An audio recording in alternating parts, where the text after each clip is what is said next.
नमस्कार, सी न्यूज भारत के इस न्यूज बुलेटिन में आपका स्वागत है। मैं हूं आपके साथ पवन शर्मा। इस न्यूज बुलेटिन में हम बात करेंगे अनूपपुर की, जहां एसडीएम जैत हरी की निगरानी में हो रहा है सराहनीय कार्य, और दिखाएंगे गाडरवारा में कैसे पुरानी रंजिश को लेकर चली गोलियां। साथ ही बात करेंगे सहारनपुर की, जहां पुलिस ने आप मिश्रित दवाइयों को सऊदी अरब ले जा रहे 4 शातिर अभियुक्तों को किया गिरफ्तार। इन तमाम खबरों पर बात करेंगे विस्तार से, तो चलिए शुरू करते हैं खबरों का सिलसिला।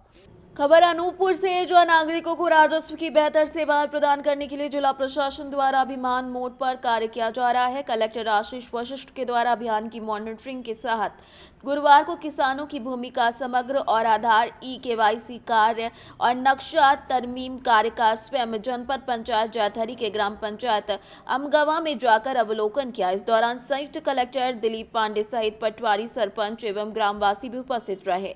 बता दें कि जिला प्रशासन द्वारा नामांतरण, बंटवारा, नक्शा तरमीम, सीमांकन सहित विभिन्न राजस्व सेवाओं से लंबित प्रकरणों में 100% निराकरण करने के लक्ष्य के अनुरूप कार्य किए जा रहे हैं। तो वहीं दूसरी ओर जनपद पंचायत जैतहरी के ही ग्राम पंचायत धनगवा पूर्वी में एसडीएम जैतहरी अंजलि द्विवेदी द्वारा निरीक्षण कर अपनी निगरानी में ई-केवाईसी समेत सभी कार्यों का जायजा लिया गया। इस कार्य को सफलतापूर्वक पूर्ण करने में पंचायत के सरपंच शन्नू बाई कोल, सचिव देवनारायण शुक्ला, रोजगार सहायक मुकेश सिंह समेत कई लोगों का योगदान रहा। अनूपपुर से सी न्यूज संवाददाता चंद्रभान सिंह राठौर की रिपोर्ट। खबर गाडरवाड़ा से है, जहां सालीचौका थाने के अंतर्गत ग्राम डिगसरा में पुरानी रंजिश को लेकर गोलियां चल गई। एक घायल का सालीचौका सामुदायिक स्वास्थ्य केंद्र में इलाज जारी है। सूचना मिलते ही गाडरवाड़ा टीआई विक्रम रजक, उप थाना प्रभारी अभिषेक पटेल दलबल के साथ मौके पर पहुंचे। घायल के परिजनों का कहना है कि पुरानी रंजिश के चलते इस तरीके की वारदात को अंजाम दिया गया है। घायल को प्राथमिक इलाज के बाद जिला अस्पताल रेफर कर दिया गया है। राजा राम। कौन है ये तुम्हारे बड़े भाई? किस बात को लेकर गोली का? सर, जिनके बच्चों में क्यों में लाइब्रेरी में गोली मार दी, जिनके बहन चोर में गोली मार ले बदले में। कब कैसा कब हुआ था वो झगड़ा? वो झगड़ा शायद 3 महीने करीबन हुआ है सर। तो क्या बोले? बहन चोर फिर राजीनामा चल। गोली कांड हुआ, क्या मामला है सर? घटनाक्रम हुआ है। एक व्यक्ति है राम कुमार नाम का, उसका कहना है, प्रार्थी है कि उस आज वो अपने भाई राजाराम के साथ डिगसरा लौट रहा था। तो पूर्व से इनकी रंजिश चली आ रही है इंद्र कुमार वगैरह से। तो रास्ते में इनको रोका है और कहा सुनी विवाद हुआ, तो इसमें इंद्र कुमार के द्वारा इस पर फायर किया गया है, जो उसके जांग में लगा है। तो उसकी रिपोर्ट पर अपराध दर्ज किया गया है इंद्र कुमार वगैरह के खिलाफ। घायल को कितनी गोलियां लगी? घायल को एक गोली लगी है, जांग में है, दाहिनी जांग में। और सर, विवाद की मुख्य जड़ क्या है? पुराना इनका विवाद चला रहा है, पुरानी रंजिश चली आ रही है। राजा राम। ये कौन है तुम्हारे? बड़े भाई। क्या किस बात को लेकर लड़ाई हुई? किसने मारा? बदले की भाव में इन दल गुजर ने गोली मारी सर। क्या बोला? बोले तुमने मेरे गोली मारी थी, मैं तो गोली मार ले हूँ, बदलो ले ले जी। तो कहाँ गोली लगी? जांग में गोली लगी। इसके साथ में घनश्याम गुजर ने कड़ाई सी मारी, ओवैस गुजर ने लाठी मारी पैरों में। कितने बजे की घटना है? ये शायद में 3:30, पौने 4, 3:30 जितने सर पर समय तो नहीं देख पाओ। तो कब की लड़ाई थी? कब की लड़ाई को राजीनामा लगा कह रहे थे? जी 3 महीने पहले हो गई थी सर जी। उसमें क्या क्या क्या हुआ था? उसमें गोली लग गई थी, बच्चों ने गोली मार दी थी इसके। इनके बच्चे ने मारी थी? जी। उनको मारी थी? जी। जब क्या हुआ था? सर, धान के ट्रैक्टर आ रही थी, क्राश के पैसे हुआ था। तो उसमें भी कोई मौत वगैरह हुई थी? क्या था? मौत नहीं हुई, 300 साल लगी सर, बच्चे अंदर है ये। अच्छा, तो क्या बोले कि राजीनामा लगाओ? नहीं, बोले कि सर तुम हम राजीनामा की चर्चा कर रहे हो, मैं गोली चढ़ी दे रहा हूँ, लगवा ले, कहाँ से राजीनामा लगे। तो गोली मार दी जी। कौन कौन है इस लड़ाई में शामिल? इंदल गुजर, घनश्याम गुजर, उमेश गुजर। कितने बजे की घटना है लगा? 3:30 के लगभग है सर, 3:25 जितने भी हुआ। गाडरवाड़ा से सी न्यूज संवाददाता दीप तिवारी की रिपोर्ट। खबर झांसी से, जहां सड़क परिवहन और राजमार्ग मंत्रालय की मंशा के अनुरूप भारतीय राष्ट्रीय राजमार्ग प्राधिकरण की इकाई छतरपुर के द्वारा राजकीय इंटर कॉलेज सकरार में अध्ययनरत छात्र एवं छात्राओं को तकनीकी प्रबंधक धर्मेंद्र चौधरी के द्वारा सड़क सुरक्षा के बारे में जागरूक किया गया। उन्होंने बताया कि राजमार्ग पर यात्रा करते समय किसी भी प्रकार की कोई परेशानी होती है तब 1033 पर कॉल करके सहायता कुछ ही समय में प्राप्त कर सकते हैं। सदैव वाहन जेब्रा क्रॉसिंग के पीछे खड़ा करना चाहिए। धीमी गति से वाहन चलाएं और अपनी लेन में ही रहें। वाहन की हेडलाइन को भी लो बीम पर ही जलाएं। शून्य दृश्यता की स्थिति में पेटेंट लेन मार्किंग के सहारे वाहन चलाएं। इस तरीके की काफी महत्वपूर्ण जानकारियां दी गई।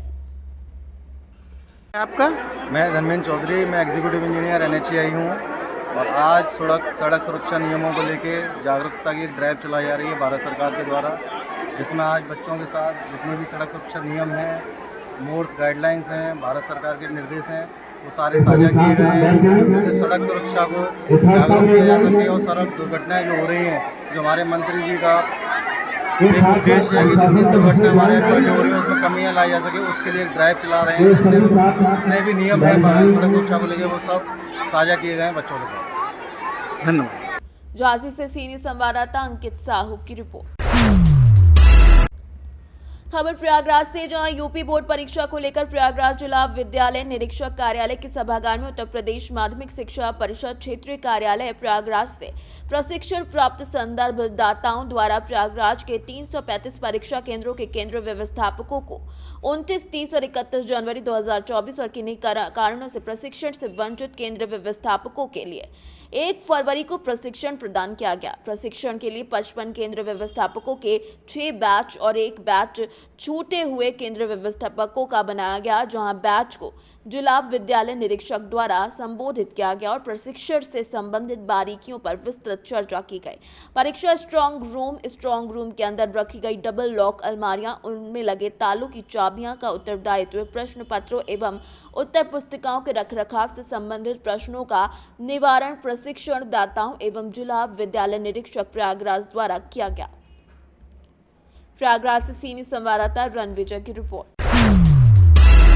खबर सहारनपुर से, जहां थाना देवबंद पुलिस ने अपमिश्रित दवाइयों को सऊदी अरब ले जा रहे 4 शातिर अभियुक्तों को गिरफ्तार किया। सहारनपुर के SP देहात सागर जैन ने बताया कि प्रभारी निरीक्षक धर्मेंद्र गौतम के कुशल नेतृत्व में मुखबिर की सूचना पर थाना देवबंद पुलिस टीम मकबरा रजवाहा पुलिया पर चेकिंग कर रही थी। इसी दौरान झबरेड़ा की ओर से आ रही एक सफेद रंग की वैगनार गाड़ी आती दिखाई दी, जिससे रोककर तलाशी ली गई तो उसमें 4 अभियुक्त मिले और उनके पास से 4 बैग मिले, जिसमें कफ सिरप के 192 शीशी और वहीं प्रेग्रामिंग कैप्सूल की संख्या लगभग 37,440 बरामद हुई। बरामद समस्त दवाइयों की कुल कीमत लगभग 12,51,355 रुपए आकी गई है। बरामद गाड़ी को धारा 207 के अंतर्गत सीज कर लिया गया है और अभियुक्तों के विरुद्ध विधिक कार्यवाही कर न्यायालय के समक्ष पेश किया जा रहा है। जी, कल जब शाम में देवबंद पुलिस जब चेकिंग कर रही थी वाहनों की, तो झबरेड़ा से देवबंद की तरफ एक वाहन को जब चेक किया गया, वैगनार वाहन था, तो उस वाहन में कुछ बैग्स में हमें दवाइयाँ और सिरप मिले हैं।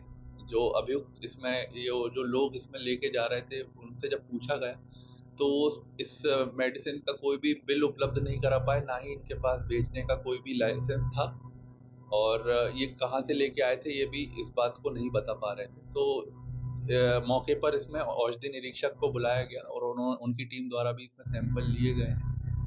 इनसे जब पूछताछ की गई तो इन्होंने बताया कि ये जो अपमिश्रित दवाइयाँ हैं ये यहाँ से स्मगल करके सऊदी अरब ले जाते हैं। इनकी अनुमानित कीमत लगभग 12 लाख रुपए है, जिसमें कि 200 कुछ जो है सिरप्स मिली हैं हमें और 35,000 के आसपास कुछ कैप्सूल्स मिले हैं और इसमें मुकदमा दर्ज कर आज चारों अभियुक्तों को माननीय न्यायालय के समक्ष पेश किया जा रहा है। जो वाहन है उसे भी सीज किया गया है और इसमें विधिक कार्रवाई रखी। सहारनपुर से सीनियर संवाददाता सुरेंद्र सिंह की रिपोर्ट। फिलहाल इस न्यूज बुलेटिन में इतना ही। देश दुनिया की तमाम खबरों के लिए बने रहिए सी न्यूज भारत के साथ। हर खबर आपके साथ, आपके हाथ।